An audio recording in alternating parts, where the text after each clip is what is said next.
Good evening, everyone. Of course, I wish I could have been present with you tonight in person, but I'm still very grateful to have this opportunity to share a few thoughts with you and well wishes.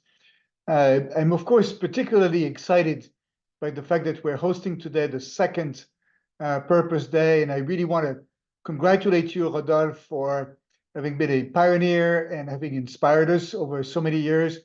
You started, I think, the SNO Institute more than 10 years ago. You started the Purpose Center, I remember this, about 5 years ago, and you've led the charge on research, on teaching, on acting, and I want to thank you for your partnership and being such a great source of inspiration. I also want to congratulate the Said Business School, who has also been a pioneer in this field and is joining us in this second Purpose Day today. Perhaps what I want to do is share a few convictions as you start your evening, and maybe some thoughts about the way ahead, the way forward. So the convictions, I'll start by saying that I think so many of us, and certainly everybody in the room, believe that purpose is more important today than ever. Purpose is more important today than ever. Why do we say this? Why do we think this? I think it's first true at the personal level. Right? If we think about it, and there's research that establishes that those who can live a life that is meaningful in pursuit of a higher purpose, find more joy in life, in fact, live happier and a healthier life. So it's good for you in any event. But what's good for you at the individual level is also good for you at the company level. In fact, if we think about a company as a human organization, made of individuals working together in pursuit of a goal, pursuing a higher purpose is going to be good for us as well. It's going to be good, to be able to attract, retain, develop, and excite our employees. It's going to be good to attract customers. Most customers today, that's what they say, want to do business with a purposeful company. And over time, it's been established that, companies that pursue a higher purpose and genuinely make it come to life, and if that purpose is at the center of some needs in the world, the unique capabilities of the company, what people at the company are passionate about, and how to make money, then this can indeed lead to a superior return for shareholders. I've seen that certainly in my personal experience. But there's more to it than that. I think we can all agree that we live in a very chaotic and challenging world.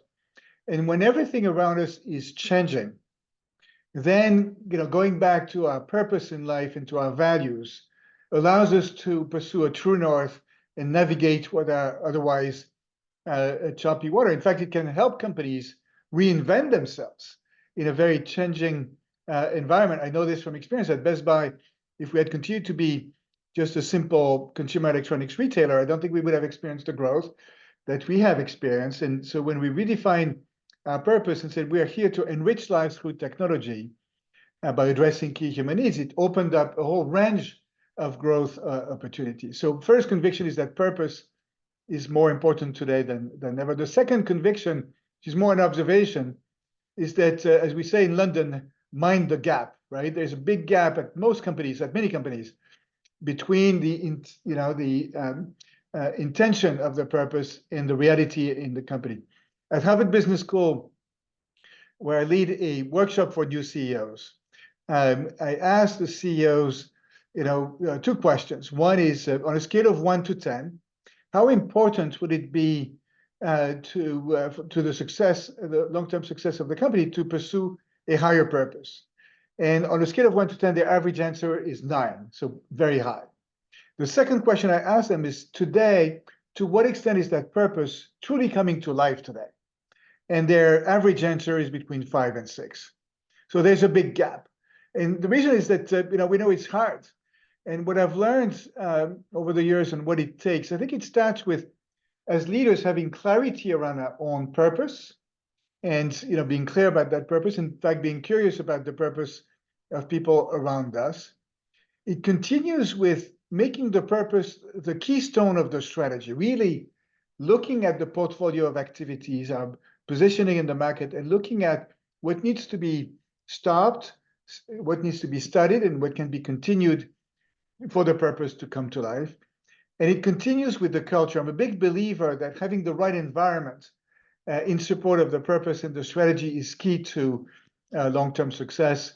I think Microsoft under Satya Nadella provides a great example of that. When Satya became CEO, that's where he put the emphasis on culture, implementing a growth mindset and a culture of empathy. The other thing I would highlight, and I know I'm preaching to the choir, is this idea of embracing all stakeholders as we implement our strategies. So Best Buy is headquartered in Minneapolis, of course, and following the murder of George Floyd in 2020, when the city is on fire, it's very simple. You cannot open the stores. And to quote Rebecca Anderson, my colleague at Harvard, if the planet is on fire, you don't have a business. So we need to make a declaration of interdependence, and as we lead businesses, is refuse zero-sum games and make sure we do a good job of embracing all stakeholders. The other thing I've noted is that making a purpose come to life, it's not about a communication campaign. It's not about putting in place incentives. If you use carrots and sticks, you get donkeys, right? So that's not going to work. It's much more about calling on the key drivers of human motivation, meaning, authentic human connections, psychological safety, learning, a growth mindset, and certainly the idea of feeling empowered. And all of this, I think, has significant leadership implications. Last century, the model of the leader was the know-it-all, who was the smartest person in the room, who had all of the answers. Today, I have this vision of the leader as a gardener. So in gardening, of course, you need some landscaping, so that's the frame, but you need to make sure that the soil is fertile. That's really what you do, so that all of the seeds, all of these human beings can blossom and be the best, biggest, most beautiful version of ourselves. So this calls on leadership qualities that are very different today than certainly, when I was taught when I was growing up. I think the qualities that we like to emphasize in leaders we like to follow are authenticity, vulnerability, empathy, humility, and certainly humanity. So very different model. So in conclusion, as we look at the environment around us, we can say it's the worst of times, but we can say also, as Charles Dickens would have said, it's the best of times. And this is almost a call for action for all of us, right? We can challenge ourselves to raise to the occasion and lead in a way where people will say 10 years from now, this was their finest hour. And do the work, continue the work. We're just at the beginning. And do the work following, right off your framework, right? On research, on teaching, and of course, on activation. So as you start your evening, I want to wish you a fun and a highly productive session. Again, I wish I was with you, but I can only wish that you have a terrific evening. So thank you for your attention and good luck. Thank you.